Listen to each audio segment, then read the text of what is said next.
ይሄ ጥያቄ ግን በጣም ከባድ ጥያቄና ሐዋርያቱ ጋር ብቻ የሚቀር ሳይሆን ከሐዋርያቱ የሚሻገር እኛ ጋር የሚመጣ ጥያቄ ነው። ቤተክርስቲያን መጣችኋል፣ ጉባኤ እየተካፈላችሁ ነው፣ ትጾማላችሁ፣ ታስቀድሳላችሁ፣ ትመጸውታላችሁ። እግዚአብሔር ግን ስለሰራችሁ ብቻ አይደለም ዋጋ የሚሰጠው። ከዋጋ በፊት እግዚአብሔር መጠየቅ ይወዳል።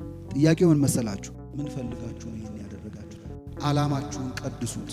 እናንተ ዛሬ ቤተክርስቲያን የመጣችሁ ለምሳሌ ዛሬ ጉባኤ ጥሪ የተደረገላችሁ ሰዎች ከእግዚአብሔር ጋር እስከ መቼ ነው ለመቆየት ያሰባችሁት? ብዙዎቻችን በእርግጥ ከእግዚአብሔር ጋር ያለን ግንኙነት በሰጪና በተቀባይነት ነው አይደል? የምንፈልገውን ነገር ስለሚሰጠን ነው እንጂ ባይሰጠን እግዚአብሔር ነው ለኛ፣ አምላክ ነው ለኛ። ቅዱስ ዮሐንስ ወደ ክርስቶስ ሂዱ ያላለበት ምክንያት አለው። ከሱ ጋር ሁኑ፣ ከዚህ በኋላ ከሱ ጋር መሆን ነው የሚያዋጣችሁ ቢላቸው ኖሮ ክርስቶስን በመከተላቸው ለክርስቶስ የሆነ ውለታ እንደዋሉለት አድርገው ያስቡ ነበረ። እና እንደዚህ አይነት ሹገር ክርስቲያንስ አሉ። የሆነች የሚቃም ነገር ምናምን የሚላስ የሚቀመስ ነገር ካላገኙ ንቅንቅ የማይሉ እንደ ኢዮብ ቢኖረንም ባይኖረንም እግዚአብሔር እናመሰግናለን። ሳይማሩ መስበክ ማስተማር፣ ሳይማሩ መከራከር፣ ሳይማሩ የሃይማኖት ጠበቃ መሆን ቤተክርስቲያን ማትለውን ማለት እንጀምራለን። አባ ገሌ እንዳሉት እንትና እንደሚሉት እንትና እንደሚለው ምናምን እያሉ የሚናገሩ የሚያስተምሩ ሰዎች ይሄ ትክክል አይደለም። ሰው ቤተክርስቲያኑ ሲሆን በቃ አይመረመርም። ተጻፈ ጥቅስ አለን እኛ የምንለው እንዳትመረመር አትመርምር ተብሏል። እንደዛ የሚባል የቤተክርስቲያን መጽሐፍ የለም። አትመርምሩ አልተባለ። ሰይጣንን ለምንድን ነው የማያጠፋው? ለምን ሲባል እሱ እንደዚህ ክፉ እያደረገ ምናምን ይላል። አንተ ክፉ ታደርጋለህ አታደርግ? እኔ ለምን አያጠፋኝም ብለህ ታውቃለህ? ሰው ሰይጣን ስላሳሳተው ብቻ አይደለም ክፋትን የሚያደርገው፣ ለሰይጣን ሐሳብ ብላ የሚያቀርባል። እንደዚህ መሰራት ይችላል ብሎ እኮ ሰው ይከፋል አንዳንዴ ከሰይጣን። ቤተክርስቲያን ላይ ክፉ ሰዎች አሉ። ይኸው ካህናቱ እንደዚህ ጳጳሳቱ ሆነው ዲያቆናቱ በዚህ ገብተው ምናምን እያላችሁ የሰው ኃጢአት ካታሎግ አትስሩ። በግለሰቦች ጥፋት ቤተክርስቲያን የሚመዝኗት ሰዎች አሉ። አንዳንዴ ሃይማኖት የሚያድርበትን ሰውነት ሊመስል ይችላል። ሃይማኖት ሁሉ ጊዜ ንጽሕት ነች። ችግር ያለው ሃይማኖቱ የሚያድርበት ሰው ላይ ነው። ነውር መቁጠር ከተጀመረ ነውር የሌለበት ቦታ አለ? ምንድነው? ቤተክርስቲያን መናፈሻ ቦታ ነች? ቤተክርስቲያን መዝናኛ ቦታ ነች? ቤተክርስቲያን ሐኪም ቤት ነች። ሐኪም ቤት ውስጥ የሚበዛው ጤነኛ ነው በሽተኛ ነው? ታመመ ሁሉ የሚሰበሰበው ቤት ነው፣ ቤተክርስቲያን ውስጥ ነው።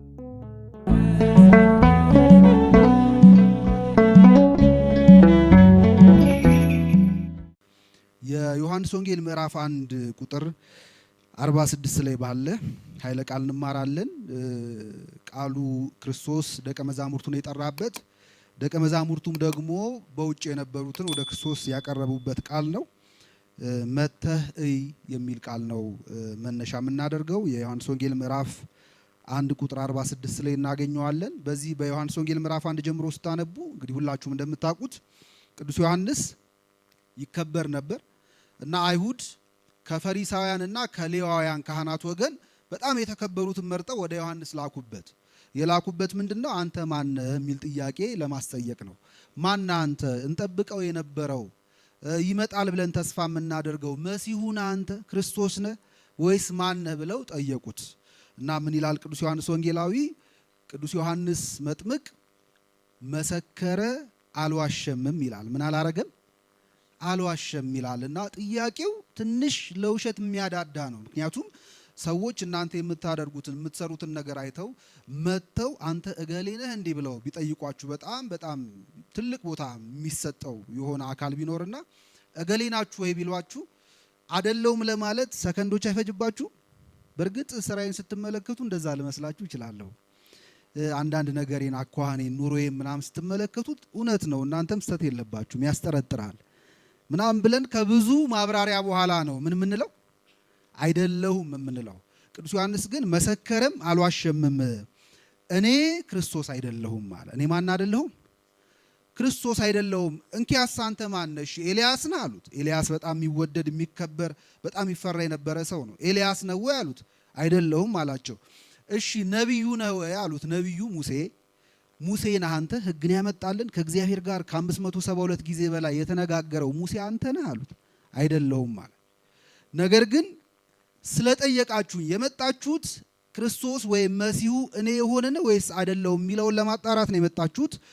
እናንተ የምትፈልጉትን መሲህ ግን እኔ አይቼዋለሁ ባይኔ አለ። ምን አድርጌዋለሁ?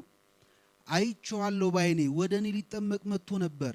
ወደ እኔ ሊጠመቅ ሲመጣ ያን ጊዜ ሲጠመቅ ሰማያት ተከፈቱ ይላል። ምን ተከፈቱ? ሰማያት ተከፈቱ እና በደመና ሆኖ የምወደው ልጄ ይህ ነው ብሎ ሲመሰክር በጆሮዬ ምን አድርጌያለሁ? ሰምቻለሁ እና እሱ የእግዚአብሔር ልጅ እንደሆነ አይቻለሁ። እኔ አይደለሁም ያ ተስፋ የምታረጉት የምትጠብቁት መጥቷል የምትሉትን ግን በዓይኔ አይቻለሁ ብሎ ቅዱስ ዮሐንስ እውነቱን የሚያውቀውን ያየውን ነገር መሰከረ። በማግስቱ ክርስቶስ እርሱ ጋር መጥቶ ተጠምቆ ስለነበረ በማግስቱ ከሄኖን ሊወጣ ክርስቶስ ወደ ገሊላ ሊሄድ ወደ ዮሐንስ መጥቶ ተሰናበተው እና ዮሐንስ ገና ክርስቶስን መምጣቱን ሲያይ እነሆ የእግዚአብሔር በግ ብሎ ስለ ክርስቶስ መሰከረ። ያው የእግዚአብሔር በግ የሚልበት ምክንያት ዓለም ተስፋ የሚያደርገው እግዚአብሔር ይሰጠናል ይልክልናል ብሎ የሚጠባበቀው በግ ነበር። የዚህ በግ ጉዳይ በትንቢተ ኢሳይያስ ምዕራፍ 53 ላይ ተቀምጧል። ኢሳይያስ 53 ላይ ነቢዩ ሲናገር ምን አለ? ስለ በደላችን የሚደቅ ስለ መተላለፋችን የሚቆስል በሸላቾቹ ፊት ዝም የሚል በግ አለ። እግዚአብሔር ምን የሚያደርገው የሚልከው ለዓለም ስርየት ለዓለም እርቅ ያዘጋጀው በግ አለ። አብርሃምም ልጁ ይስሐቅን ይዞ ወደ ሞሪያም ተራራ ሲወጣ የመሰዊያውን እንጨት አሸክሞት ነበር፣ ግን በጉ የለም፣ የሚሰዋው በግ የለም እና ይጠይቀው ነበር ይስሐቅ አብርሃም አባቴ ሆይ የመስዋዕቱ በግ ወዴት ነው የት አለ እያለ ሲጠይቀው አብርሃም ምን ይል ነበር መሰላችሁ? እግዚአብሔር ያዘጋጃል። ማን ያዘጋጃል? በሉ እስቲ እግዚአብሔር። ስለዚህ ያ ዓለም ሁሉ የሚድንበት የመስዋዕቱን በግ የሚያዘጋጀው ማን ነው? እግዚአብሔር ነው የሚያዘጋጀው። ስለዚህ ዮሐንስ ይሄን የሚያውቅ ስለነበረ ስለ ክርስቶስ እነሆ የእግዚአብሔር በግ ብሎ የሚመሰክርበት አንዱና ዋናው ምክንያት ዓለም ተስፋ ሲያደርገው የነበረ ዓለም ሁሉ የሚድንበት እግዚአብሔር የሚያዘጋጀው ያ በግ እነሆ አሁን መጥቷል፣ አሁን ደርሷል እያለ ስለ ክርስቶስ ይመሰክር ነበርና እነሆ የእግዚአብሔር በግ ብሎ ስለ ክርስቶስ ሲመሰክር እናገኘዋለን። ከዮሐንስ ጋር 2 ደቀ መዛሙርቱ ነበሩ። ቅዱስ ዮሐንስ ይህን ወንጌል የሚጽፍልን የዮሐንስ መጥምቅ ደቀ መዝሙር ነው፣ ተማሪው ነው። ስለዚህ የሚጽፈው ያየውን ነው ማለት የሰማውን ነው እየጻፈልን ያለው እና ቅዱስ ዮሐንስ ወንጌላዊውና እንድሪያስ አብረውት ነበሩ፣ ደቀ መዛሙርቱ ነበሩ። በግራና በቀኝ አብረውት ቆሞ ነበር። ክርስቶስ ወደ ዮሐንስ መጣ፣ ተሰናበተውና ወደ ገሊላ መንገድ ጀመረ እና መንገድ ሲጀምር እነዚያ 2ቱ የዮሐንስ ተማሪዎች ዮሐንስን ተዉትና ክርስቶስን መከተል ጀመሩ። ልብ በሉ፣ ቅዱስ ዮሐንስ ክርስቶስን ተከተሉት፣ የኔ አገልግሎቴ ተፈጽሟል፣ አብቅቷል፣ ከዚህ በኋላ እናንተ የክርስቶስ ተማሪ ደቀ መዛሙርት ልትሆኑ ነው የሚገባችሁ ብሎ ወደ ክርስቶስ እንዲሸጋገሩ ግብዣ አላቀረበላቸውም። ግን ቅዱስ ዮሐንስ ወደ ክርስቶስ ሂዱ ባይላቸውም ወደ ክርስቶስ ግን የሚገፋቸው እንዲሄዱ የሚያደርጋቸውን ግን ምስክርነት ሲያሰማቸው ነበረ እና ሂዱ ያላለበት ምክንያት አለው። ሂዱ፣ ክርስቶስን ተከተሉ፣ ከሱ ጋር ሁኑ፣ ከዚህ በኋላ ከሱ ጋር መሆን ነው የሚያዋጣችሁ ቢላቸው ኖሮ እነዚያ ተማሪዎች ክርስቶስን በመከተላቸው ለክርስቶስ የሆነ ውለታ እንደዋሉለት አድርገው ያስቡ ነበረ። ለምንድን ነው የተከተላችሁት ተብለው ሲጠየቁ አይ እኛ እኮ መምህራችን ምን በሉት ብሎናል፣ መልሱ እንጂ ተከተሉት ብሎናል። ስለዚህ ስለተከተልንህ ጠቅመናሃል፣ እኛ ባንከተል ማን ይሰማ ነበር ብለው እንዳይታበዩ ውስጣቸው የማይገባ ስሜት እንዳይሰማቸው ቅዱስ ዮሐንስ ተከተሉት አላላቸውም። ነገር ግን ደግሞ እንዲከተሉት የሚያደርግ ምስክርነት በክርስቶስ ፊት አሰማ። ራሱን ዝቅ እያደረገ ከኔ በኋላ የሚመጣው ይላል፣ ከኔ በኋላ የሚመጣው እሱ ከኔ አስቀድሞ ምን ያደረገ ነው የነበረ ነው። ከክብሩ የተነሳ የጫማውን ጠፍር ነካ ዘንድ ምን አይለኝም አይገባኝም፣ እሱ ሊልቅ እኔ ደግሞ ላንስ ይገባኛል ብሎ በክርስቶስ ፊት ራሱን ሲያዋርድ ተማሪዎቹ አሁን የመጣው አዲሱ መምህር ክርስቶስ ከቀድሞ መምህራቸው ከዮሐንስ እንደሚበልጥ ስላወቁ ክርስቶስን ለመከተል በራሳቸው ፈቃደኛ ሆኑ ማለት ነው። ጥሩ መንገድ ነው የተከተለው። አንዳንዴ እኛ ቤተክርስቲያን ስንመጣ ቤተክርስቲያን በመምጣታችን ማን ነው የሚጠቀመው? እስኪ መልሱልኝ። መልሷ የጠሯችሁ ሰዎች ናቸው። አሁን ይሄን የሆነ ተበትኗል አይደለ? መጥሪያ ምናምን ወረቀት ተበትኖ ነበርና አንዳንዶቻችን ለምሳሌ አሁን ዛሬ ጉባኤ መተን የጠራን ሰው እንዲያየን እንፈልጋለን። መጥቼ እልሃለሁ አይነት ጌስቸር እናሳየዋለን አይደል? መጥቻለሁ፣ አጉል እንደ እንትን አልቆጠርኩትም፣ ጥሪህን መጥቻለሁ። ይሄኛ አይነት ቤተክርስቲያን በመምጣት ጉባኤ በመምጣት ቅዳሴ በመምጣት ሌሎች መንፈሳዊ ነገሮችን በመሳተፋችን የምንጠቀመው እኛ ነን እንጂ የጠራን ሰው ወይም ማን አይደለም፣ እግዚአብሔር አይደለም። በቅርብ አሁን በዚህ ሰሞን ያረፉ የግብፅ ቤተክርስቲያን የአፍሪካ ጉዳዮች ጳጳስ አሉ። ብፁዕ አቡነ እንጦኒዎስ ማርቆስ ወይም እንጦንስ ማርቆስ የሚባሉ በረከታቸው ይደርብን። በጣም ትልልቅ ስራዎችን የሰሩ አባት ናቸው። እዚህ ኢትዮጵያ መጥተው አስተምረዋል። የአማርኛ ቋንቋ ሁሉ ይችላሉ። ከዛ ደቡብ አፍሪካ፣ ኬንያም ብዙ ቦታዎች ገብተው ቋንቋውን ችለው በቋንቋ ሰብከው ቤተክርስቲያንን ያስፋፉ አባት ናቸው እና እኛ አባት ስለ ሐዋርያዊ አገልግሎታቸው ስለ ሚሽን ቲዮሎጂ ሲናገሩ አንድ ነገር ሰምቻለሁ። ምን አሉ? አንድ ቦታ ሄድኩኝ አሉ እና እዛ የሄድኩበት ቦታ ሜዲካል ዶክተር ናቸው፣ ነገራችን ላይ ሐኪም ናቸው። በሕክምናቸው ሰበብ ነው ራሱ እየወጡ ያስተምሩ የነበረው እና ሳምንቱ ሙሉ አገለግልና ልክ ሰንበት ላይ ግን እማቃቸውን ሰዎች ቤተክርስቲያን ቀጥሬ ከዛም ቤተክርስቲያን ውስጥ ቀድሼ አቁርቤያቸው አስተምሬ አሰናብታቸው ነበር አሉና ቀድሼ አቁርቤ አስተምሬ ከዚያ ሳሰናብት የመጣውን ሰው ሁለት ሰዎችን ከኋላ ተቀምጦ አልወጡም አሉ ከዛ አዳራሽ። ከዚያ ወደ እነሱ ሄጄ ጉባኤያችንን እንጨርሰናል እኮ አሁን ወደ ፈለጋችሁበት መሄድ ትችላላችሁ ስላቸው፣ እንዴ ሳትከፍለን አሉኝ አሉ። እየሰማችሁ ነው? ምን ሳታረገን? ሳትከፍለን። እንዴ ምንድነው የምከፍላችሁ? ማለት እንደውም አገልግሎቱን የሰጠው ማን ነው? እኔ ነኝ። ክፍያ የሚያስፈልግ ከሆነ ለማን ነበር? ለእኔ ነው እንጂ ለእናንተ ነው ወይ ክፍያ የሚያስፈልገው ሲላቸው፣ እንዴ እኛ መተን ቁጭ ብለን ባንሰማ ማን ይሰማ ነበርና ለሰማንበት ክፍያ ያስፈልገናል አሉኝ። እና እንደዚህ አይነት ሹገር ክርስቲያንስ አሉ ይላሉ እሳቸው። የሰማችሁ ነው? የሆነች የሚቃም ነገር ምናምን የሚላስ የሚቀመስ ነገር ካላገኙ ንቅንቅ የማይሉ ምን ማለት ነው? ያ ስኳር ማለት ምስጋና። ስለዚህ ቤተክርስቲያን ስለመጣ ሰው አቦ አቦ እንዲል ጎሽ ጎበስ እንደዚህ ነው ምናምን ብሎ ካላመሰገነን የተረሳን ሰው አይን ውስጥ ያልገባን ከመሰለን በሚቀጥለው ሳምንት አንመጣ እና ይሄ የሚመጡበትን ጥቅም ካለማወቅ የሚመጣ ደካማ ሐሳብ ነው። እና ቤተክርስቲያን በመምጣታችን የምንጠቀመው ማንን መልሱ እንጂ። ስለዚህ ቅዱስ ዮሐንስ እንደዚህ አይነት ስሜት ውስጣቸው እንዳይፈጠር ሂዱ አላላቸውም ወደ ክርስቶስ ግን እንዲሄዱ የሚያደርግ ምስክርነት ግን ራሱን በጣም በማዋረድ ዝቅ በማድረግ ሲመሰክር ሰሙት። ክርስቶስን ቢከተሉ እንደሚያዋጣቸው አወቁ። ስለዚህ የቀድሞ መምህራቸው ዮሐንስን ተዉና ክርስቶስን መከተል ጀመሩና ከኋላ ሲከተሉት ክርስቶስ ዞር አለና ምን ፈልጋችሁ ትከተሉኛላችሁ አላቸው። እውነት ነው ይጠየቃል ይሄ ጥያቄ። እናንተ ከዚህ አዳራሽ ወጣችሁ ዶርማችሁ እስክትሄዱ ድረስ ከኋላ የሚከተላችሁ ሰው ብታገኙ አትጠይቁም? ለደህንነትም ይጠየቃል እኮ ምን ፈልገ ነው ትላላችሁ። እና ክርስቶስ ምን ፈልጋችሁ ትከተሉኛላችሁ ብሎ ጠየቃቸው። ይሄ ጥያቄ ግን በጣም ከባድ ጥያቄና ሐዋርያቱ ጋር ብቻ የሚቀር ሳይሆን ከሐዋርያቱ የሚሻገር እኛ ጋር የሚመጣ ጥያቄ ነው። ዛሬም እግዚአብሔር እያንዳንዳችንን ምፈልጋችሁ ነው የምትከተሉኝ ብሎ ጥያቄ ያቀርብልናል። ቤተክርስቲያን መጥታችኋል፣ ጉባኤ እየተካፈላችሁ ነው፣ ትጾማላችሁ፣ ታስቀድሳላችሁ፣ ትመጸውታላችሁ፣ ሌሎች መንፈሳዊ ስራዎችን ትሰራላችሁ። እግዚአብሔር ግን ስለሰራችሁ ብቻ አይደለም ዋጋ የሚሰጠው። ከዋጋ በፊት እግዚአብሔር መጠየቅ ይወዳል። ጥያቄው ምን መሰላችሁ? ምን ፈልጋችሁ ነው ይሄን ያደረጋችሁት ይላል እግዚአብሔር። ሁሌ የትኛውንም ስራ ስንሰራ እግዚአብሔር ዋጋ ከመስጠቱ በፊት መጀመሪያ ስራውን የሰራንበትን ሞቲቭ ያጣራል። እግዚአብሔር ለምንድን ነው የጾምከው ብሎ ይጠይቃል። ለምሳሌ አንድ ሰው የሚጾመው የሰውነቱን ቅርጽ ለማስተካከል ከሆነ ሰውነቱ ይከሳል፣ የሰማይ ግን ዋጋ የለም። የሰማችሁ ነው። አንድ ሰው የሚመጸውተው ሰዎች እንዲያመሰግኑት እሱ እኮ ቸር ነው እንዲባል ከሆነ ሰዎች ቸር ይሉታል፣ ያመሰግኑታል፣ የሰማይ ዋጋ ግን አይኖረውም። ስለዚህ እግዚአብሔር መጀመሪያ ሰማያዊ የሆነውን ዋጋ ከመስጠቱ በፊት የሚጠይቀን ጥያቄ ይሄ ነው። ምን ፈልጋችሁ ነው የምትከተሉኝ?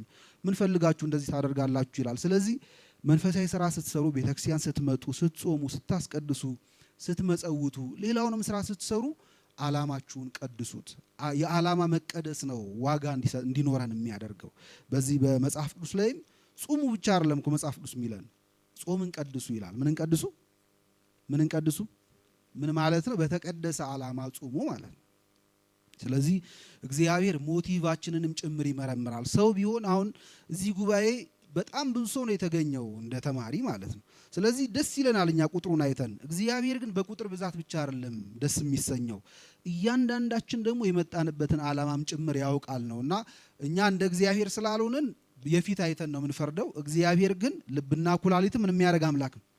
የሚመረምር አምላክ ነውና ልቡናን ንጹህ ማድረግ ያስፈልጋል። ዓላማን መቀደስ ያስፈልጋል። ምን ፈልጋችሁ ትከተሉኛላችሁ ብሎ ጠየቃቸው እና እነዚያ ተማሪዎችም መምህር ሆይ ማደሪያ ወዴት ነው አሉት። ምን ማለት ነው? እኛ አንተ የምንከተልህ መምህራችን እንድትሆን ነው። የቃልን ወተት ፈልገን ነው።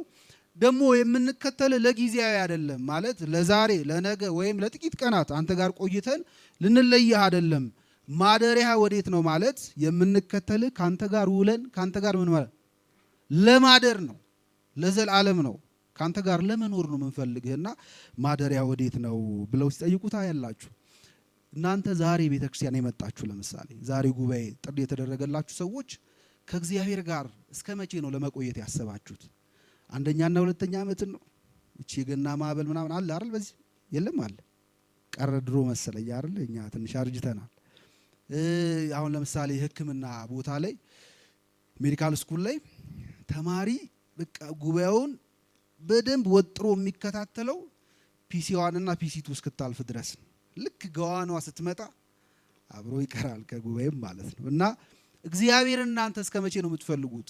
ለአንደኛ ዓመት ነው? እቺ ትንሽ ጭንቀቷ አዲሱን ቦታ እስክትለምዱት ከሰው ጋር እስክትግባቡ ቦታውን በደንብ አድርጋችሁ እስክታውቁት ድረስ ነው? እግዚአብሔርን እስከ ህይወታችሁ ፍጻሜ ለመያዝ ነው ያሰባችሁት? እና እግዚአብሔር በጊዜ የምንቋጨው ግንኙነት ከሱ ጋር ሊኖረን አይገባም። እግዚአብሔር የጉርለታችን አገልጋይ ብቻ ማድረግ የለብንም። የሆነ ነገር ስለጎደለን ወይ ሰው ስላጣን ወይ የምንጽናናበት የምንደገፍበት ለጊዜው ስለፈለግን ከእግዚአብሔር ጋር ሆነን ያ ነገር ሲሟላልን እምንተወው አምላክ መሆን የለበትም። ብዙዎቻችን በእርግጥ ከእግዚአብሔር ጋር ያለን ግንኙነት በሰጪና በተቀባይነት ነው አይደል? እግዚአብሔር የምንፈልገው ምን ስለሚያደርገን ኒዳችንን ስለሚያሟላ የምንፈልገውን ነገር ስለሚሰጠን ነው እንጂ ባይሰጠን እግዚአብሔር ነው ለኛ አምላክ ነው ለኛ።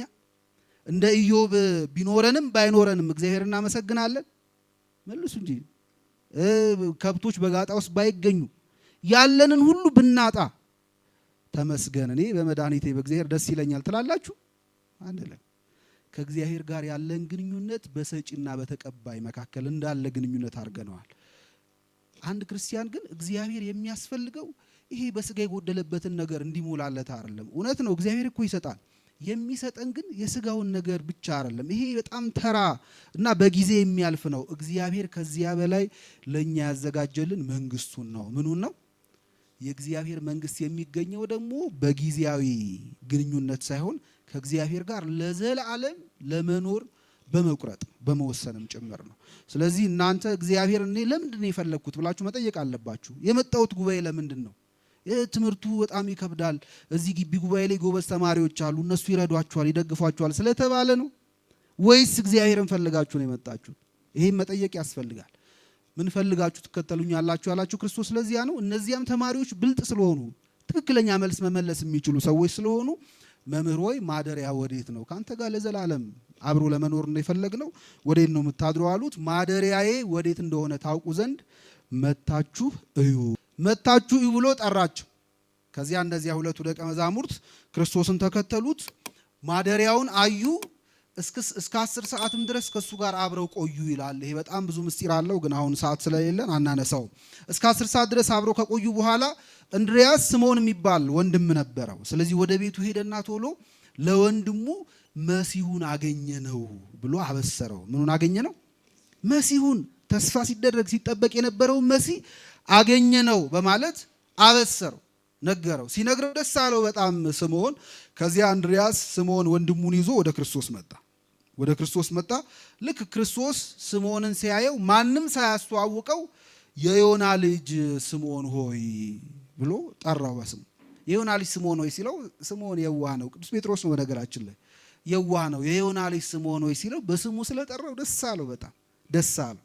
እና ማንም ሳያስተዋውቀው ማንም ሳይነግረው በስሜ ከጠራኝ ብከተለውማ ቦታ ሰጥቶ አክብሮ ያኖረኛል እና በቃ ልከተለው ብሎ ቅዱስ ጴጥሮስ ይሄን አስቦ ክርስቶስን ተከተለው። በዚያው ቅጽበት አምላካችን ክርስቶስ ከዚህ በኋላ ስምዖን ተብላ አትጠራም፣ አንተ ማን ነህ አለው። ገንዘብ አደረገው። አያችሁ፣ ስሙን ቀየረ። እናንተ ስም የምታወጡት የራሳችሁ ልጅ ነው አይደል? በሰው ልጅ ስም ይወጣል እንዴ? ይወጣል አይወጣም? ስላልወለዳችሁ ነው እናንተ። በሰው ልጅ ግን ስም አይወጣም። ስም ማውጣት የሚችለው ባለቤቱ ነው። ስለዚህ ክርስቶስም ቅዱስ ጴጥሮስን የገዛ ንብረቱ የገዛ ገንዘቡ እንዳደረገው ያየ ነው። ስሙን ቀየረለት። ከዚህ በኋላ አንተ ስምዖን አይደለም የምትባለው፣ ማን ትባላለህ? ጴጥሮስ ትባላለህ አለው። ቅዱስ ጴጥሮስ ከዚህ በኋላ ክርስቶስ ሆነ ማለት ነው። ቀጥሎ ቅዱስ ዮሐንስ ኢየሱስ ክርስቶስ ወደ ገሊላ ሲሄድ በመንገድ ላይ ፊልጶስ የሚባል ሰው አገኘ እና ፊልጶስ ቤተሳይዳ የምትባል በገሊላ ውስጥ የምትገኝ መንደር አለች። እነ ቅዱስ ጴጥሮስ ይኖርባት የነበረች መንደር ነች። የዚያ መንደር ነዋሪ ነበር እና ክርስቶስ ፊልጶስን ባየው ጊዜ ወደ እርሱ ጠጋ አለና ተነስና ተከተለኝ አለው። ምን አለው? ተነስና ተከተለኝ። ተነስና ተከተለኝ የሚለው ቃል ብቻ ነው የሰማው ቅዱስ ጴጥሮስ። ከዚያ በኋላ ግን ቅዱስ ፊልጶስ ተነስቶ ክርስቶስን ሲከተለው ትመለከታላችሁና ይሄ በጣም የሚያስደንቅ ስብከትም ጭምር ነውና ስታዩት ቃሉ ሰው የሚጠራ ክርስቶስን ከኋላው እንዲከተለው የሚያደርግ አይመስልም። ተነሰና ተከተለኝ ብቻ ይለውጣል ብለን እናስብም። ለምሳሌ እኔ አሁን እዚህ ጉባኤ ላይ ተጠርታችኋል፣ የሆነ ቃል እግዚአብሔር እንማራለን ተብሎ ማስታወቂያ ተነግሯል። እኔ መጥቼ ክርስቶስን ተከተሉት ብዬ ብቀመጥ ደስ ይላችኋል? መልሱ እንጂ። ትምህርት እንዲያጥር የሚፈልግ ሰው ደስ ይለዋል፣ በጣም ደስ ይለዋል። አንድ ተማሪ ምን አድርጓል ይባላል፣ በሰንበት እናቱ እየወሰደች ቤተክርስቲያን ታቆየዋለች፣ ቅዳሴ እንዲያስቀድስ ታረገዋለች፣ እንዲቆርብ ታረገዋለች፣ እንዲማር ቃል እግዚአብሔር ታረገዋለች። እና ሲመለስ ወደ ሰፈሩ ጓደኞቹ ኳስ ተጫውተው ጨርሰው ነበር የሚደርሰው የነበረውና ይሰለችዋል። ቤተክርስቲያን ሆኖ እንደው ምን አለ እናቴ ትምህርቱ አጭር የሆነበት ቦታ ብትወስድኝ፣ የሰማችሁ ነው፣ ካህኑ ትምህርት የማያረዝምበት ቦታ ብትወስድኝ እያለ ይቆጫል። እና አንድ ቀን ምን አላት ለእናቱ፣ እናቴ እኔ ቄስ ብሆን ኖሮ እንዴት እንደማስተምር አውቅ ነበር አላት። እና ምን ብለህ ታስተምራለህ አለችው። እናንተ በጎ ሕዝቦች ወይ መልካሙ ነገር ምን እንደሆነ ታውቃላችሁ፣ ያንን ሂዱና አድርጉ እላችኋለሁ። በቃ ስብከት ሲያጥር እንደዚህ አይደል ነው አይደለም? እና ምን አለችው እናትየው ፈገግ ብላ፣ ጥሩ ነው ያልከው ጥሩ ነው፣ ግን እንዴት እንደሚያደርጉ ሳትነግራቸውም ወይ አለችው። ስለዚህ ስብከት የሚረዝመው በጎን ነገር አታውቁም በሚል ሳይሆን እንዴት ማድረግ አለባችሁ የሚለው ሲነገር ግን ስብከት ይረዝማል። እና ቀላል ነው። ክርስቶስን ተከተሉ ማለት በጣም ቀላል ስብከት ነው። ግን እኛ እንደ ስብከት አንቆጥረውም። እንዴ አሾፈብን፣ ይህን ሁሉ ፀሐይ እንትን ብለን መተን እንዴት እንደዚህ ብሎ ይሄዳል ብለን እንበሳጫለን። ፊልጶስ ከክርስቶስ የሰማው ብቸኛው ቃል ተነስና ከኋላዬ ምን አድርገኝ በሉ ጮክ ብላችሁ ተከተለኝ ነው። ግን ፊልጶስ በዚህ ቃል ልቡ ተማረከ በዚህ ቃል እና ክርስቶስን ተነስቶ ከኋላው ተከተለው። ለምን የሚለውም በጣም ባጭሩ ልመልስላችሁ። የመጀመሪያው ራሱ ቅዱስ ዮሐንስም ሲጽፍልን ታሪኩ ምን አለ? ፊልጶስ የስምዖንና የእንድርያስ አገር ሰው ነበረ፣ የሚኖረው በቤተሳይዳ መንደር ነው። ስለዚህ ስምዖንና እንድርያስ ክርስቶስን እንዳገኙት ሲያወሩ ሰምቷል። ክርስቶስን አግኝተው ደግሞ እንደተጠቀሙ ሲናገሩ ሰምቷል። ስለዚህ እነርሱ መሲሁን አግኝተው ከተጠቀሙበት እኔም ብከተለው አይጎዳኝም ብሎ የነሱን ምስክርነት አብነት አድርጎ ነው ይሉናል። ሁለተኛው ግን ፊልጶስ ልቡን አዘጋጅቶ ነበረ ክርስቶስን ለመከተል። ልቡን ስላዘጋጀ በጣም አጭር ስብከት ወይም አጭር ቃል ነው ያስፈልገው። ተነሳና ምን አድርገኝ ተከተለኝ የሚለው ቃል ብቻ ክርስቶስን ለመከተል እንዲወስን አድርጎታል። ለምን? የልቡና ዝግጁነት ስለነበረው። እና እኛ ለምንድን ነው የእግዚአብሔር ቃል ቶሎ የማይቀይረን? እስከ ዛሬ ድረስ የፈሰሰብን የእግዚአብሔር ቃል እንደ አለት የሚደድረውን ልባችንን ለምንድን ያልሰነጠቀው? ለምን አልለወጠንም ከተባለ ልባችን ወደ እግዚአብሔር ለመቅረብ ዝግጁ አይደለም። እየሰማችሁ ነው? አልተዘጋጀም። የልቡና ዝግጁነት የለንም። የእግዚአብሔር ቃል እሳት ነው። በትንቢተ ኤርምያስ ላይ ምን ይለዋል? በአፍ ያለውን ቃሌን እንደ እሳት አደርጋለሁ ይላል። ማን? እግዚአብሔር። እንደ እሳት የሚሰሙን ደግሞ እንደ እንጨት ይላል። እንደ እንጨት ትበላችኋለህ ይላል። የእግዚአብሔር ቃል እሳት ነው። እኛ ሰማያን ደግሞ እንደ እንጨት በእንጨት እንመሰላለን። እና እስኪ እሳት ቶሎ የሚያቃጥለው ምን አይነት እንጨት ነው? መልሷ የደረቀ እንጨት አይደል? የደረቀ እንጨት በእሳት ቶሎ ይበላል። እንጨቱ ደግሞ ከረጠበስ ይጨሳል እንጂ ቶሎ ምን አያደርግም? አይነድም። ስለዚህ ያያችሁ እኛ ቶሎ የእግዚአብሔር ቃል እሳትነት የማይበላን በኃጢአት በጣም ረስርሰናል፣ ረጥበናል። ስለዚህ የኃጢአት ርጥበት ውስጣችን ስላለ የእግዚአብሔር ቃል እሳት ሲለኮስ መጀመሪያ እንጨሳለን አይደል? ጭሰን ነው በኋላ የምንነደው። እና የሚገርማችሁ ግን የእግዚአብሔርን ቃል የምንሰለቸው በጣም የረጠብን እንጨቶች ሆነንም ጭምር ነው። እና እንጨቱ መጀመሪያ በእሳቱ መለብለም መጨስ፣ ርጥበቱ ከውስጡ መውጣት አለበት እንዲነድ። እኛ ግን በዚሁ አቋማችን ቶሎ እንድንነድ እንፈልጋለን። እንደዛ ይቻላል? አይቻልም። በጣም ከባዱ ነገር የኃጢአተኛ ሆኖ ትምህርት የማይታገስ ሰው ነው። ኃጢአተኛ ሆኖ ትምህርት የማይታገስ ሰው፣ ለዚህ ሰው መዳን በጣም አስቸጋሪ ነው የሚሆንበት። እግዚአብሔር ከዚህ ይሰውራል።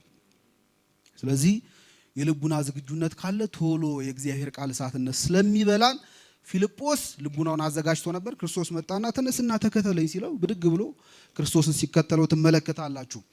ክርስቶስን ከተከተለው በኋላ ፊልጶስ በመንገድ ሲሄድ ናትናኤል የሚባል ሰው አገኘ። ይሄ የትምህርታችን የመጨረሻው ክፍል ነው። ናትናኤልን አገኘው። ናትናኤልን ከዚህ በፊት ያውቀዋል፣ ወዳጁ ነው። የሚግባቡበት የሚጨዋወቱበት በጣም ብዙ ጉዳይ አላቸው። ግን ናትናኤልን እንዳገኘው ወዲያው ከናትናኤል ጋር መነጋገር የጀመረው ከዚህ በፊት ሲገናኙ አቁመውት ስለነበረ ስለሆነ ጨዋታ ወይም ስለሆነ ጉዳይ አይደለም የሚያወሩት።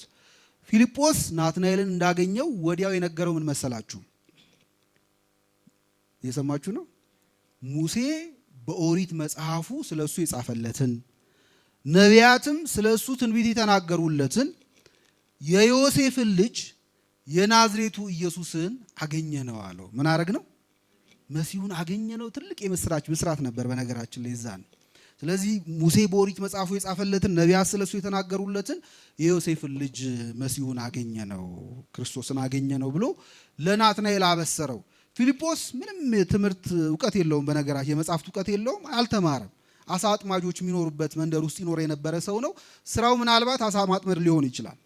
እና ናትናኤል ግን ምሁረ ኦሪት ነበር። ኦሪትን ያጠና የጠነቀቀ ስለ መሲሁ ከየት እንደሚመጣ መቼ እንደሚመጣ እንዴት እንደሚመጣ መጻሕፍት የሚናገሩትን ያውቃል ናትናኤል። እና መጽሐፍት የማያውቀው ፊልጶስ መጥቶ ለናትናኤል መሲሁን አግኝተነዋል፣ ሙሴ የጻፈለትን ነቢያት የተናገሩለትን አገኘ ነው በገሊላ ሲለው፣ ያን ጊዜ ናትናኤል ጥያቄ አቀረበለት። ጥያቄው ምንድነው? በውኑ ከናዝሬት መልካም ነገር ሊወጣ ይችላልን አለው። አንተ ያልከው መልካሙ መሲህ ከናዝሬት ይወጣል ይወለዳል ወይ? በመጽሐፍ እኮ አልተነገረንም? ዳዊት የተናገረው ስለ መሲሁ መምጣት እነሆ በኤፍራታ ሰማ ነው። ቤት ሰማ ነው፣ ቤት ሰማ ነው፣ በዱር ውስጥም አገኘ ነው ብሎ ክርስቶስ በኤፍራታ በዱር ውስጥ እንደሚወለድ ከዛ እንደሚወጣ ተናገረ እንጂ ከናዝሬት ይወለዳል አላለም። እንደውም የኦሪት መጽሐፍት ናዝሬትን አያቋትም፣ ጨርሰው አያቋትም። በኦሪት ስሙ አልተጠቀሰም ናዝሬት። እና እንዴት ከናዝሬት አገኘ ነው ትላለ ብሎ ፊልጶስ አስጨንቆ ያዘው። ናትናኤል አስጨንቆ ያዘው ፊልጶስን። ሁለተኛ ምክንያት አለው። ናዝሬት በጣም የወንበዴዎች ሀገር ነች እና ወንበዴዎች በጣም የበዙባት ሀገር ስለሆነች እንዴት የወንበዴዎች ሀገር ከሆነችው ናዝሬት መልካሙን መሲሁን አገኘ ነው እንዴት ትላለ ብሎ ጥያቄ አቀረበለት። የመጽሐፍ እውቀት ስላለው በእውቀት ወይም በመጽሐፍ በጥቅስ ነው የተከራከረው ናትናኤል። ፊልጶስ ግን መጽሐፍትን አላጠናም። ስለዚህ ምን አለ? እኔ እንዳልኩ እንደሆነና እንዳልሆነ ማወቅ የምትፈልግ ከሆነ መተህ ምን በላለ መልሱ መተህ ብሎ ሲጠራው ትመለከታላችሁ። አሁን የፊልጶስን ምስክርነት ስትሰሙ ፊልጶስ ሙሴ በኦሪት መጽሐፉ ስለሱ የጻፈለትን ነቢያትም ስለሱ የተናገሩለትን ሲሉ ብሎ ሲናገር የሙሴን አምስቱን የኦሪት መጽሐፍት ከነትርጓሜያቸው ያጠና ይመስላል አይመስልም? ይመስላል። ነቢያት ስለሱ የተናገሩለትን ሲል የነቢያትን ትንቢት ስለ ክርስቶስ ስለ መሲሁ የተነገረውን ትንቢት ያወቀ ከነትርጓሜው የተረዳ ይመስላል። ፊልጶስ የእውቀት ጉድለት እንዳለበት የምትረዱት ክርስቶስን የዮሴፍ ልጅ ሲለው ነው። የማ ልጅ? ክርስቶስ የዮሴፍ ልጅ ነው። ዮሴፍ ክርስቶስን በማሳደጉ እውነት ነው አባቱ ይባላል። ክርስቶስ ግን በስጋ አባት አለው? ከማ በቀር? ከእናት በቀር። እናቱ ነች የወለደችው ያለ አባት ማለት ያለ ወንድ ዘር ነው የተወለደው በድንግልና ክርስቶስ። ታዲያ ፊልጶስ ከየት አመጣው ካላችሁ የፊልጶስ እውቀት የጆሮ ገብ እውቀት ይባላል። ምን ይባላል? ጆሮ ገብ ማለት ምን ማለት መሰላችሁ? በየቦታው እየሄደ ጆሮ የሚጥድ ሰው የለም? ሚሉትን እየሰማ ያችን ሰብስቦ በጣም እንደ ምሁር የሚያወራ ሰው ፊልጶስ። አንዳንዶቹ እንዴ ስለ ክርስቶስ እኮ ሙሴ ተናግሯል እኮ ራሱ ክርስቶስ ምን አለ? በመጽሐፍት ራስ ስለኔ ተነግሯል ይላል። በመጽሐፍት ራስ ማለት በኦሪት ማለት እና ሙሴ ስለኔ ተናገረ ይላል ራሱ ክርስቶስ። እና ስለ ክርስቶስ እኮ ወይም ስለ መሲሁ ሙሴ ተናግሯል ሲሉ አንዳንድ አይሁድ ያችን ሰማና ያዝ አረጋት። ከዛ ሌሎቹ ደግሞ እንዴ ነቢያትም ስለሱ እኮ ተናግረዋል መስክረዋል ስለመምጣቱ ሲል ያችንም ያዛት። እየሰማችሁ ነው። አንዳንዶቹ አይሁድ ደግሞ ክርስቶስን ለማስተሐቀር ለማናናቅ ምን እሱ የጠራቢው ዮሴፍ ልጅ አይደለ እንዴ ይላል። ራሱ ወንጌልም ላይ እንደመሰላቸው የዮሴፍ ልጅ ሆኖ ሚል ቃል እናገኛለን። ምን እንዳላቸው እንደመሰላቸውና አይሁድ ክርስቶስን ለማናናቅ የደሃው የእንጨት ጠራቢ ዮሴፍ ልጅ እያሉ ይሰድቡት ነበር። እንደዛ ብለው ይጠሩት ስለነበረ ይሄም እውነት መሰለውና የማ ልጅ አለ? እቺንም ወሰደና የዮሴፍ ልጅ ብሎ ገጣጥሞ ያው ያገኘው የት ነው? በገሊላ ነው። ስለዚህ የናዝሬቱን ኢየሱስን አገኘነው በማለት ሲናገር ታገኙታላችሁ። ስለዚህ የፊልጶስ ዕውቀቱ የጆሮ ገብ ዕውቀት ነበር። ቁጭ ብሎ ትምህርት አላደላደለም። ከክርስቶስ ዘንድ ቁጭ ብሎ በደንብ በትምህርት አልሰከነም ነበረ። ወዲያው ክርስቶስን እንዳወቀ ለምስክርነት ነበር ሮጦ የወጣው የነበረውና የኛ ሊቃውንት ምን ይላሉ? ይህስ ያላዋቂ ወታደር ንግግር ነው ይላሉ። የምን ወታደር? ፊልጶስ ራሱን ለክርስቶስ ነፍሳትን ለመማረክ ወታደር አድርጎ ነው የወጣው። ግን ደግሞ የሚማርክበትን ቃለ እግዚአብሔርን አልተማረም። ስላልተማረ ክፉን ከደጉ ጋር አይደል ሃይማኖቱን ከክህደት ጋር ቀላቅሎ ነበር የተናገረው የነበረውና ክርስቶስን የዮሴፍ ልጅ ማለት ስህተት ነው አይደለም? ከስህተትም በላይ ክህደት ይሆናል እኮ። ግን ፊልጶስ ይሄንን መጀመሪያ አድርጎ ነበር። በኋላ ቁጭ ብሎ በትምህርት አረመው እንጂ በዚሁ ቢቀጥል ኖሮ በጣም ከባድ እና አርዮስ ከወደቁበት ጉድጓድ መግባቱ አይቀርም ነበር። ስለዚህ ፊልጶስ ቅናት ነበረው። ምን ነበረው? ቅናት ነበረው። ያየውን ሁሉ ለክርስቶስ ለማድረግ በክርስቶስ ለመጠቅለል ማለት ይፈልግ ነበረ። ግን ፊልጶስ ትምህርት ደግሞ አልነበረውም። አንድ ሰው ሳይማር ልከራከር ብሎ ሲወጣ ምን አይነት ችግር ያጋጥመዋል ካላችሁ፣ ልክ እንደዚህ ያያችሁ መዘላበድ ይጀምራል። የሚባለውን ከማይባለው ጋር፣ የሚስማማውን ከምኑ ጋር፣ ከማይስማማው ነገር ጋር መደባለቅ ይጀምራል። ያላዋቂ ወታደር ይሆናል ስራ ሁሉ ማለት ነው። ስለዚህ ሳይማሩ መስበክ ማስተማር፣ ሳይማሩ መከራከር፣ ሳይማሩ የሃይማኖት ጠበቃ መሆን እንዲህ አይነት ችግር ያመጣል። ቤተክርስቲያን ማትለውን ማለት እንጀምራለን። እንደነገሩኝ ማለት ይጀምራል። አያችሁ በከመይብ የሚባሉ ሰዎች አሉ። አባ ገሌ እንዳሉት እንትና እንደሚሉት እንትና እንደሚለው ምናምን እያሉ የሚናገሩ የሚያስተምሩ ሰዎች። ይሄ ትክክል አይደለም። ፊልጶስ ድክመቱ ይሄ ነበር። ቅናቱን ግን በጣም እናደንቃለን። ወደ ክርስቶስ ሰዎችን ለመሳብ ያንን ናትናኤልን እንዳገኘው መጀመሪያ ያናገረው ስለሌላ ጉዳይ አይደለም። ያናገረው ስላገኘው ስለ መሲሁ ነው የነገረው። እናንተ ከዚህ ጉባኤ ስትወጡ ለጓደኞቻችሁ ስለምንድን ነው የምትነግሯቸው? ስለምንድን ነው የምትነግሯቸው? ስለሰማችሁት ስለ መሲሁ መሆን አለበት የለበትም? አለበት። በትክክል እኮ ሄዳችሁ ስላገኛችሁት መልካም ነገር ልትናገሩ ይገባችኋል። ትላንትና ተጫውታችሁ ስላቆማችሁት ኳስ ዛሬ ከቤተ ክርስቲያን መልስ ስታገኟቸው ለጓደኞቻችሁ ኳስ አይደለም። ምንም እንዳላገኘ ሰው፣ ምንም እንዳልተቀበለ፣ ምንም እንዳልቀመሰ ሰው መሆን የለባችሁም። ስለዚህ ያያችሁትን የእግዚአብሔርን ቸርነት ወጥታችሁ መመስከር፣ ለጓደኞቻችሁ መንገር ይገባችኋል። ይሄ ፊልጶሳዊ ተግባር ነው። ፊልጶስ እንደዛ ነበር ያደርገው ነበር። እንደዛ አድርጓል። ናትናኤልስ? ናትናኤል ጋር ጥሩ ነገሩ ምን መሰላችሁ? ናትናኤል ጋር ያለው ጥሩነት አንደኛ ጠያቂ ነው ናትናኤል። በሉ እስኪ ምንድነው? ጠያቂ ነው ናትናኤል። ስለዚህ መሲሁን አግኝተነዋል ብሎ ሲነግረው ፊልጶስ ዝም ብሎ አልተቀበለውም።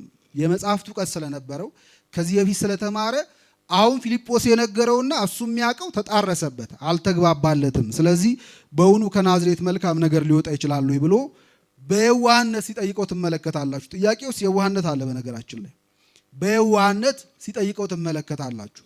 ስለዚህ በየዋህነት መጠየቁ መመርመሩ የሚያስነቅፈው አይደለም፣ የሚያስመሰግነው ሰው ነው። ቤተክርስቲያን ስላላችሁ አሁን ብዙ ጊዜ ግቢ ጉባኤ ተማሪዎች ስለሆናችሁ ነው መነግራችሁ።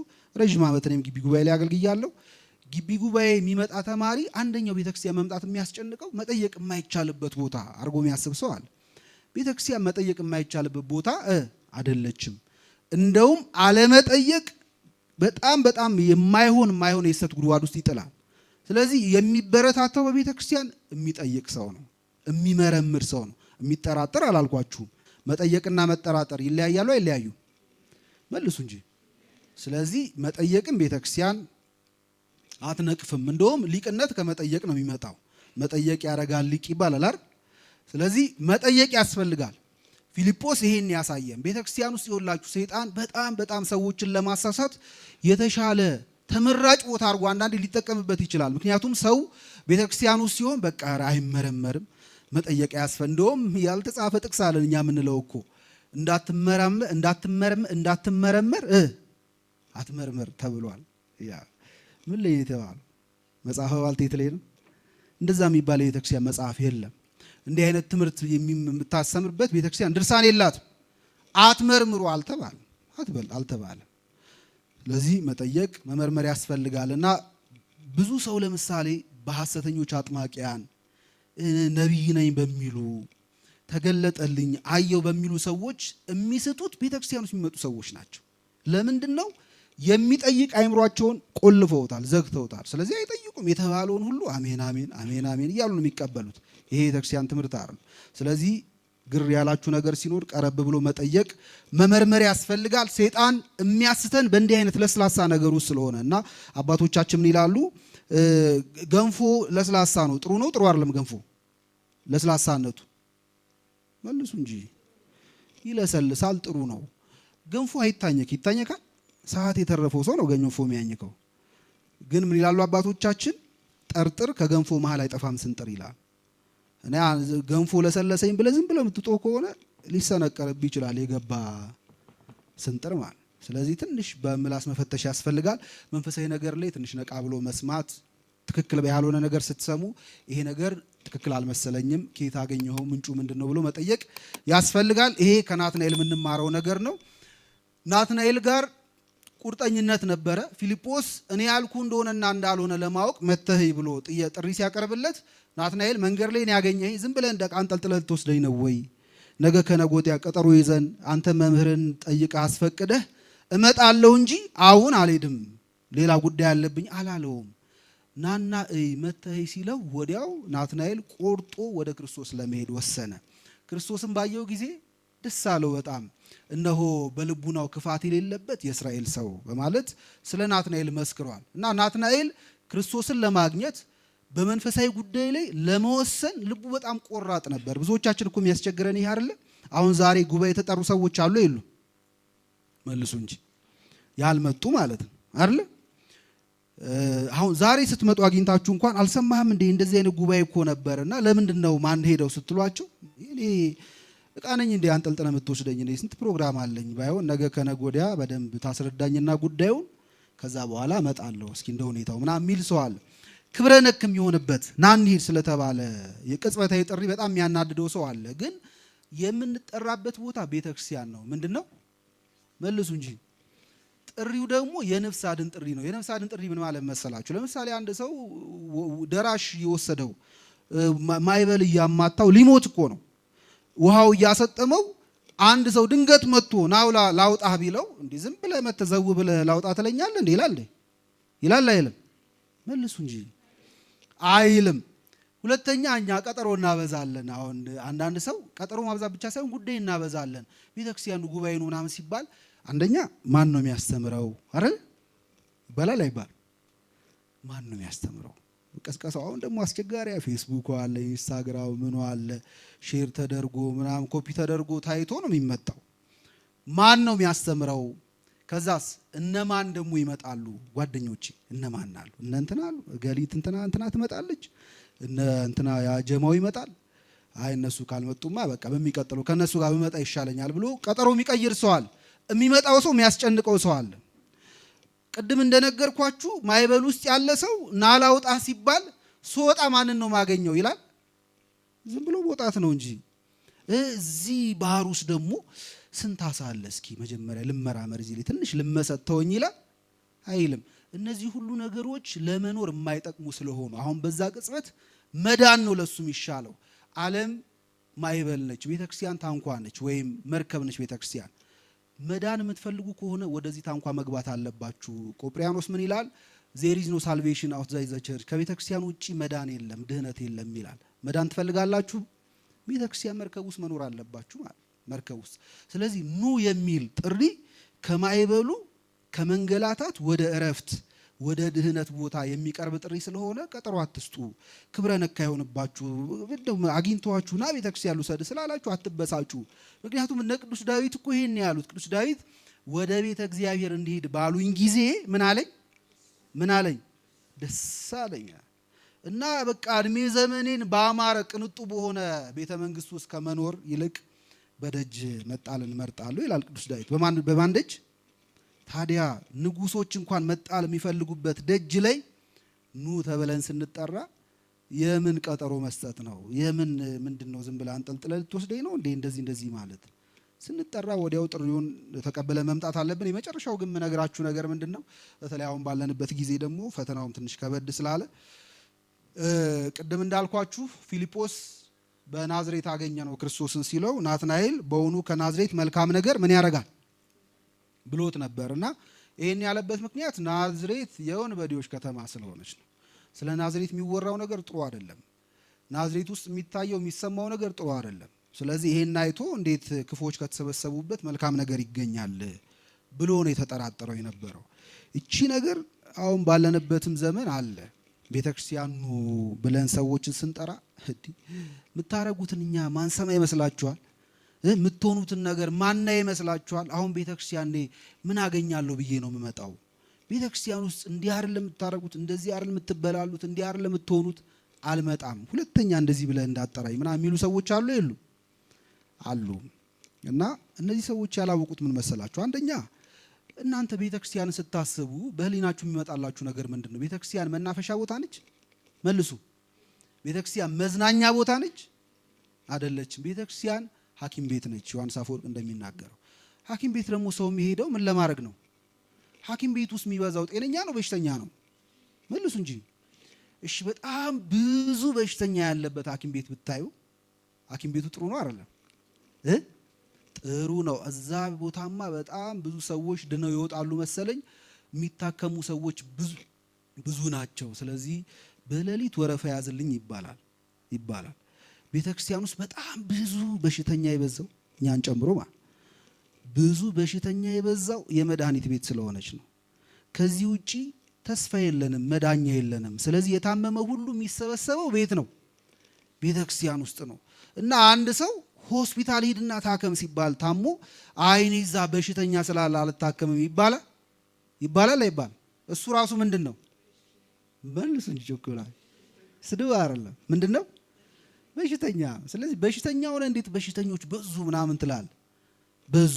በጣም የሚያስደንቁኝ ጥያቄዎች ልንገራችሁ። በሽተኛ በዛ አንደኛ። ሁለተኛ ለምሳሌ አንዳንድ ሰው ሰይጣንን ለምንድን ነው የማያጠፋው እግዚአብሔር ምናምን የሚል ሰዋል። ለምን ሲባል እሱ እንደዚህ ክፉ እያደረገ ምናምን ይላል። አንተ ክፉ ታደርጋለህ አታደርግም? እኔን ለምን አያጠፋኝም ብለህ ታውቃለህ? መልሱ እንጂ አታውቅም።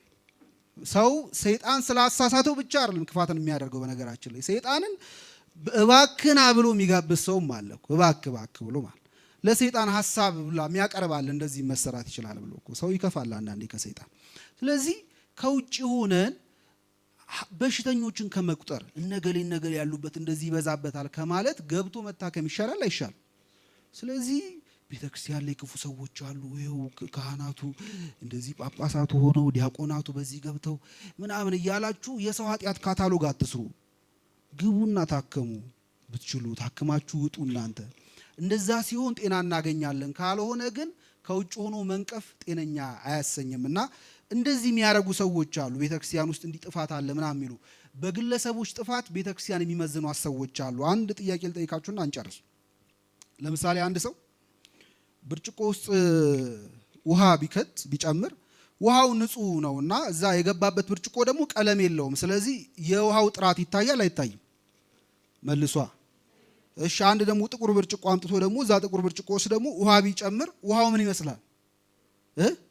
የቆሸሸ የጠቆረ ይመስላል አይደል? ግን ውሃው ጠቁሯል። ምኑ ነው የጠቆረው? የብርጭቆው ቀለም ጥቁር ስለሆነ ነው ውሃው ጥቁር መስሎ እንዲታይ ያደረገው። አንዳንዴ ሃይማኖት የሚያድርበትን ሰውነት ሊመስል ይችላል። ማለት በእነ አትናቴዎስ በእነ ቅዱስ ባስልዮስ በሌሎችም ደጋግ ቅዱሳን አባቶቻችን ሰውነት ሲያድር ሃይማኖት የሃይማኖቱ ውበት ይታያል አይታይም? ክርስቲያን መሆን ነው እንጂ እንደነገሌ እግዚአብሔርን ማምለክ ነው እንጂ ተብሎ እስኪቀናበት ያደርሳል። እንደ ክርስቲያኖች ሁኑ ተብሎ እስኪመከር ያደርሳል። በንጹህ ሰውነት ሃይማኖት ሲያድር። ሃይማኖት ደግሞ ልክ እንደኛ ባለው በኃጢአት በጠቆረው በጠለሸው ሰውነቱ ሲያድር ደግሞ ሃይማኖቱ ራሱ ክፋት የሚያስተምር ይመስላል። እስማ እንዴት ነው የሚሆኑት እነዚህ ሰዎች? ሃይማኖታቸውም እንደዚህ ነው የሚያስተምረው ማለት ነው ተብለን ሃይማኖታችንን ሁሉ ጥርጣሬ ውስጥ የምናስከትት ሰዎች አለን። ግን መለየት ያለብን ውሃውን ከብርጭቆ ቀለም ነው አይደል? መለየት ያለብን ውሃው ንጹህ ነው። ጥቁር የመሰለው ግን ብርጭቆ ምን ስለሆነ ነው? ሃይማኖት ሁሉ ጊዜ ንጽሕት ነች። ችግር ያለው ሃይማኖቱ የሚያድርበት ሰው ላይ ነው። ግልጽ ነው ሐሳቡ። እና የሃይማኖቱ ትምህርት እንዳይቀይረን እኛ ልባችን ጠማማ ነው እና ሁሉ ነገር በግለሰብ አይለካም ለማለት ነው። እና በሃይማኖት የሚደረጉ ነገሮች ሁሉ ሃይማኖታዊ ናቸው ማለት አይደለም። በሳይንስ የሚደረጉ ነገሮች ሁሉ ሳይንሳዊ ናቸው አይደሉም? ስለዚህ በሃይማኖት የሚደረግ ነገር ሁሉ ሃይማኖታዊ አይደለምና የሆነ ጳጳስ ስለተሳሳተ፣ የሆነ ካህን ስለተሳሳተ፣ የሆነ ዲያቆን ስለተሳሳተ ሃይማኖቷ ትክክል አይደለችም ማለት አይደለም። በተለይ ከኛ ቤተክርስቲያን አፈንግጠው የወጡ የታድሶነ ምናምን የሚሉ ወገኖች ቤተክርስቲያኒቷን ለማጣጣል የሚፈልጉት የግለሰቦችን ነውር በማንሳት ነው። ነውር መቁጠር ከተጀመረ ነውር የሌለበት ቦታ አለ አለ የለም አለ የለም የለም የለም። ስለዚህ በጣም ዊክ የሆነ አርጊውመንት ነው።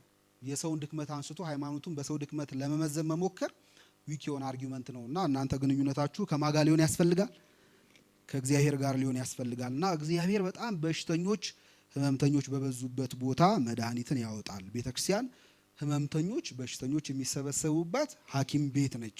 ስትመጡ ለመታከም እንጂ የሰውን በሽታ ለመቁጠር እንዳትመጡ ለማለት ነው። የሰማነውን በልቡናችን ያሳድርብን። ርዕሳችን ምንድነው? መተምነ ይሄን ሁሉ ነገር ለመረዳት መምጣት አለባችሁ። ስለዚህ መምጣት ማለት ማመን፣ ወደ ቤተክርስቲያን መቅረብ ነው። ማየት ደግሞ ቅድስና ነው። በእውነት ማየት ቅድስና ነው። እግዚአብሔር ከሃይማኖተ ርዕይ ያድርሰን። የሰማነውን በልቡናችን ያሳድርብን።